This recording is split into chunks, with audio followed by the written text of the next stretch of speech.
Bonjour à tous et bienvenue sur la chaîne Astro. Aujourd'hui, le ciel est suffisamment dégagé pour pouvoir voir ensemble comment photographier la Lune avec un appareil photo ou avec un télescope Dobson sans motorisation. Bien évidemment, si vous avez un télescope ou une monture Star Adventurer pour un appareil photo qui soit motorisé, il est possible d'appliquer les règles que nous allons avoir dans ce tutoriel, mais en même temps en allant un peu plus loin et en allongeant les temps de pause. Aujourd'hui, on va surtout s'intéresser justement à ces réglages d'équilibre entre la sensibilité ISO, le temps de pause et la focale de votre instrument ou de votre objectif, dans l'objectif de pouvoir faire la meilleure photo de la Lune possible avec un appareil photo numérique. Et c'est maintenant sur la chaîne Astro.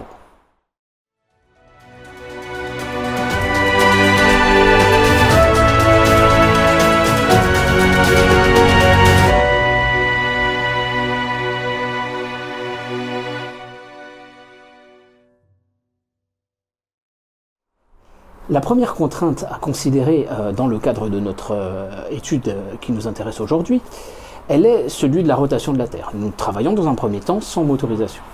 Au fur et à mesure que nous allons augmenter la focale de notre instrument, que ce soit un objectif d'appareil photo ou carrément un télescope, bien évidemment le temps de pause doit être diminué d'autant.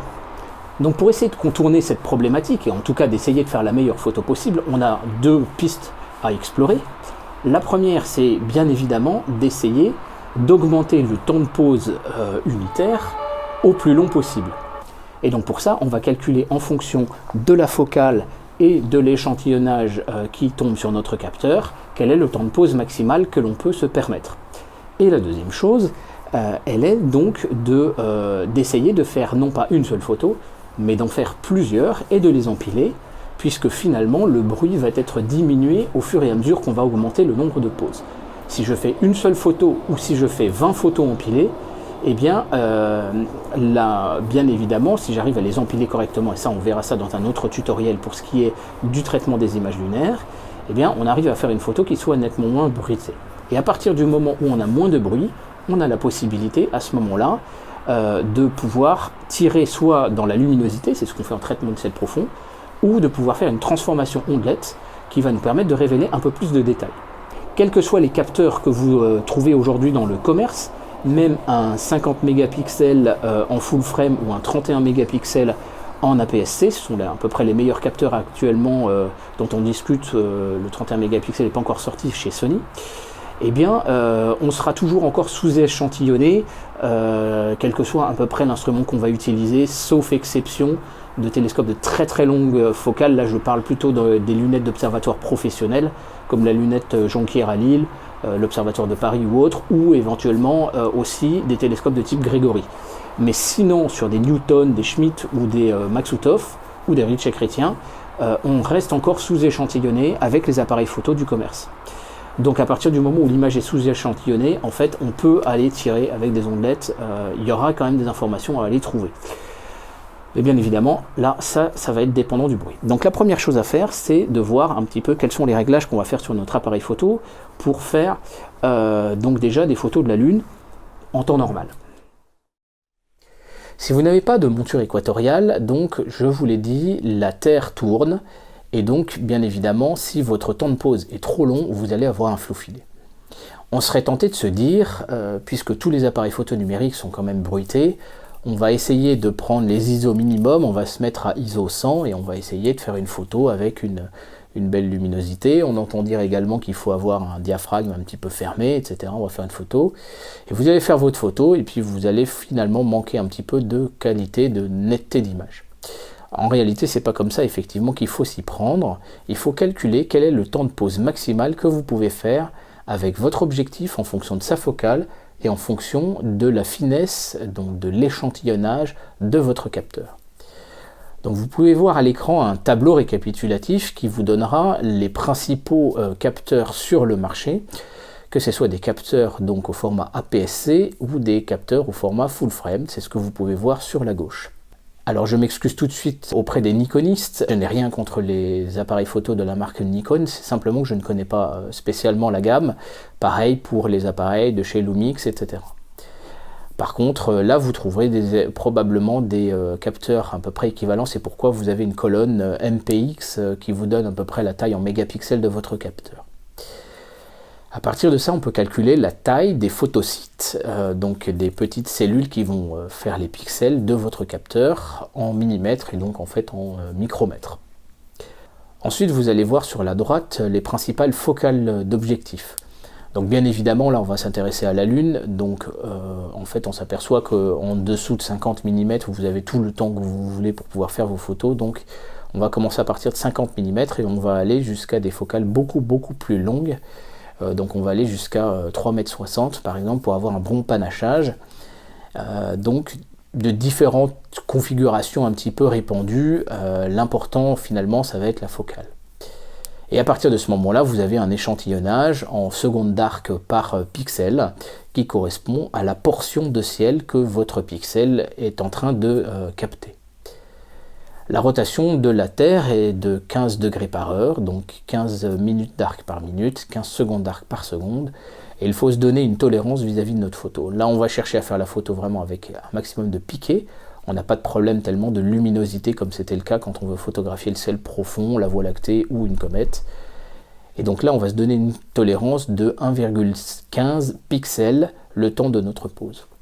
Donc si je prends par exemple mon Sony A7S sur mon télescope de 1800 mm de focale, j'ai un temps de pose maximal conseillé de l'ordre de 1/13e de seconde. Et donc en réalité on pourrait se mettre à 1/15e de seconde. Et donc c'est ce que je vous propose de faire là dans l'exercice tourné en live. Les règles de YouTube sont simples. Si tu aimes mes vidéos et pour me dire merci, clique sur le pouce bleu ou laisse un commentaire. Et si tu en veux d'autres, abonne-toi et clique sur la cloche. Merci.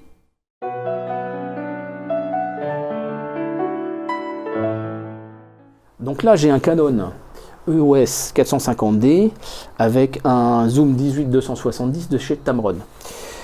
Alors la première chose à faire, c'est de se mettre en JPEG plus RAW. JPEG, plutôt, ça va nous servir éventuellement pour des contrôles ou autres, et les RAW, ça va nous servir pour des traitements si on va empiler. Donc après, selon votre convenance, vous pouvez mettre que l'un ou que l'autre. Deuxième chose, vous devez débrayer l'autofocus et débrayer le stabilisateur. Puisque vous êtes sur un pied qui ne bouge pas, le stabilisateur va introduire des vibrations.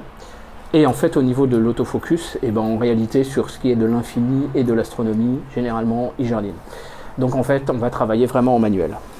Donc, si je prends mon Canon EOS 450D sur une focale de 270 mm, eh bien, je peux calculer donc l'échantillonnage vis-à-vis de mon capteur. Donc ça donne le tableau que vous voyez à l'écran. On tombe sur un échantillonnage de 3,97 secondes d'arc par pixel. À partir de là, si je prends une tolérance de 1,5 pixels sur ma photo par rapport au déplacement relatif de la Lune vis-à-vis de mon capteur, eh bien ça me donne un temps de pose maximal de 0,397 secondes, de 400 millisecondes. Et c'est ça qu'on va utiliser pour déterminer notre travail. Donc vous prenez l'appareil photo, dans un premier temps vous vous mettez à 1600 ISO, en manuel vous pouvez, et la première chose c'est de mettre bien sûr l'ouverture maximale. Ensuite votre temps de pause, nous avons dit 400 millisecondes. Donc on va se mettre à 0 seconde 4 et on va pouvoir faire une première photo à 1600 ISO pour voir ce que ça donne. Alors d'abord il faut retrouver ma Lune, elle est ici. Vous prenez bien sûr un déclencheur souple et vous faites une première photo. Le constat c'est que la photo est un peu trop lumineuse et donc là vous pouvez baisser les ISO.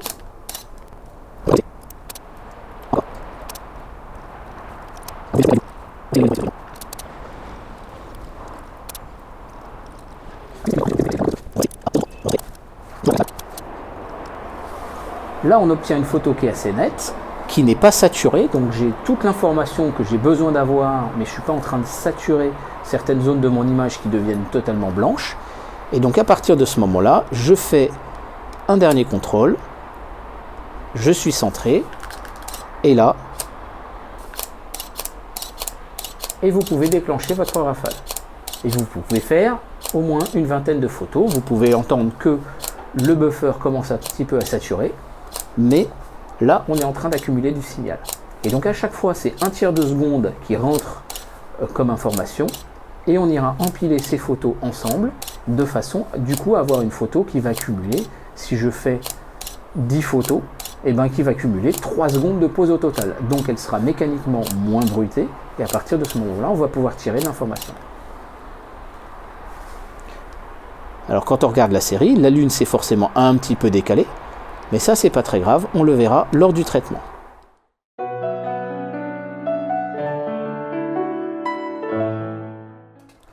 Donc si je reprends mon tableau, à 500 mm de focale, j'obtiens un temps de pause maximal de 0,164 secondes. Donc là, on est sur un temps de pause déjà qui est nettement plus court.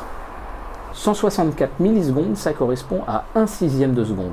Donc là, forcément, si je suis toujours sur une sensibilité de 100 ISO que nous avions tout à l'heure au final, déterminée en fonction de la tolérance que nous avions et du temps de pause que nous avions de disponible, et bien là, il faut refaire mécaniquement cette vérification de la sensibilité.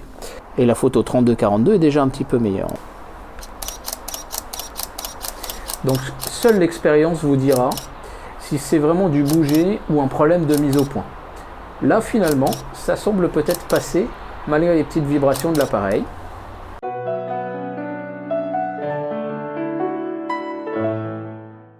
Alors maintenant, nous sommes sur le télescope de 400 mm avec le Sony A7S.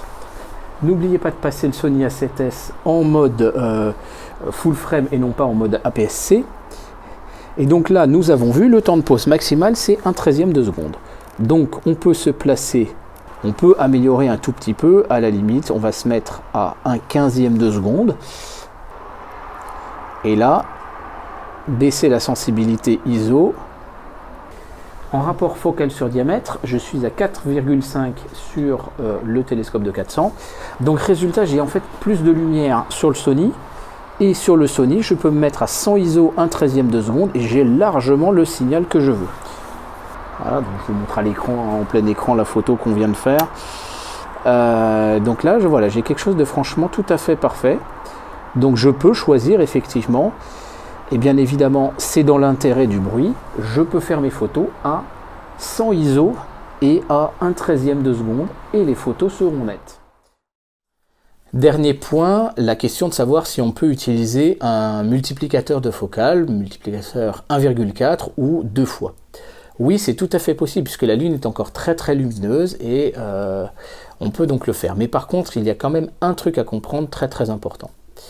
Admettons que je sois sur mon télescope donc de 400 mm de diamètre et mon temps de pause est limité à 1/15 de seconde.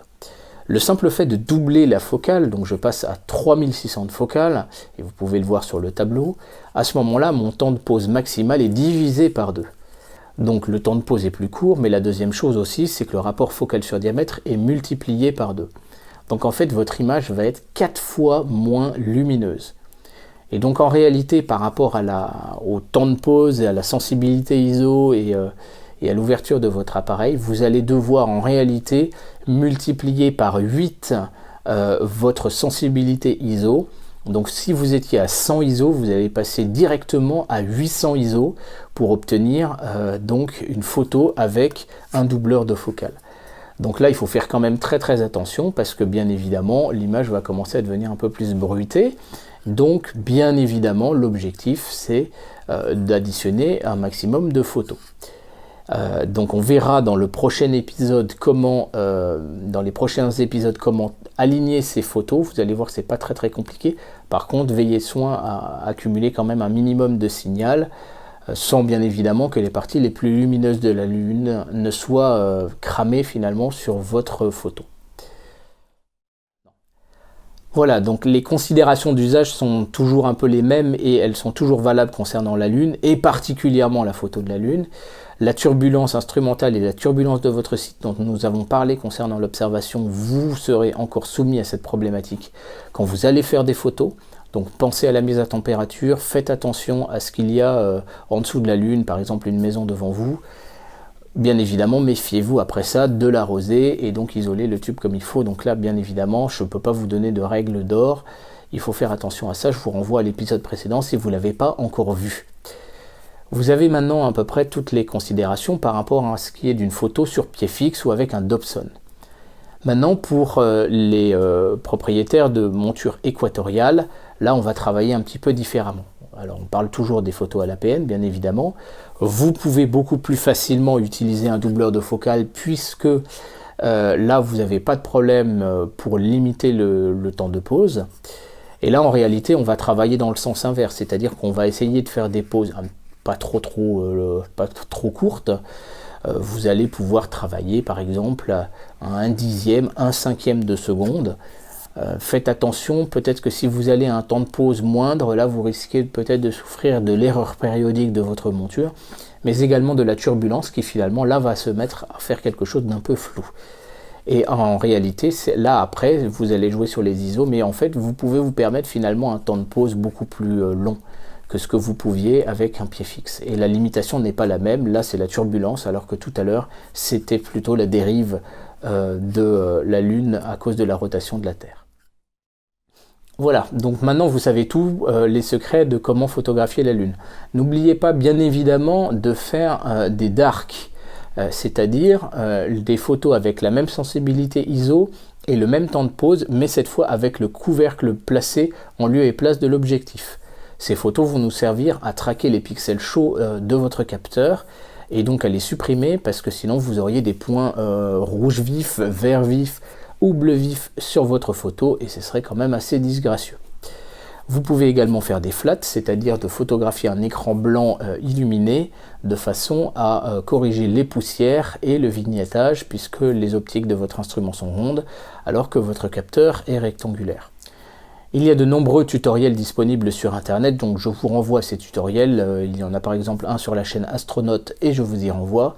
Mais à terme, j'aurai bien évidemment mon propre tutoriel sur la chaîne parce qu'on va parler aussi de la façon de fabriquer sa propre boîte à flat. Je vous remercie de votre attention, je vous invite à déposer un petit mot dans l'espace commentaire, poser vos questions, vos remarques et éventuellement vos suggestions d'amélioration pour cette vidéo. Si vous n'êtes pas d'accord, vous êtes tout à fait libre également de me dire que vous n'êtes pas d'accord avec mes propositions. Et on en parle tout simplement. N'oubliez pas de lâcher un petit pouce bleu et de vous abonner sur la chaîne et cliquer sur la cloche pour avoir les prochaines vidéos. Moi je vous dis à très bientôt, je vous souhaite de bonnes photos de la Lune, déjà rien qu'avec les astuces que je vous ai données. N'oubliez pas bien évidemment la collimation, mais ça on en a parlé la dernière fois. Avec les astuces que je vous ai données, vous devriez pouvoir faire des photos de la Lune franchement intéressantes. Et en tout cas, moi, quand j'ai commencé à expérimenter ces techniques-là, j'ai vu une meilleure qualité dans mes photos. Et n'hésitez pas bien évidemment à poster un lien sur vos photos dans l'espace commentaire ou sur le groupe Facebook qui s'appelle La Chaîne Astro, le groupe Facebook. Je vous remercie de votre attention, je vous dis à très bientôt sur La Chaîne Astro. Merci, au revoir.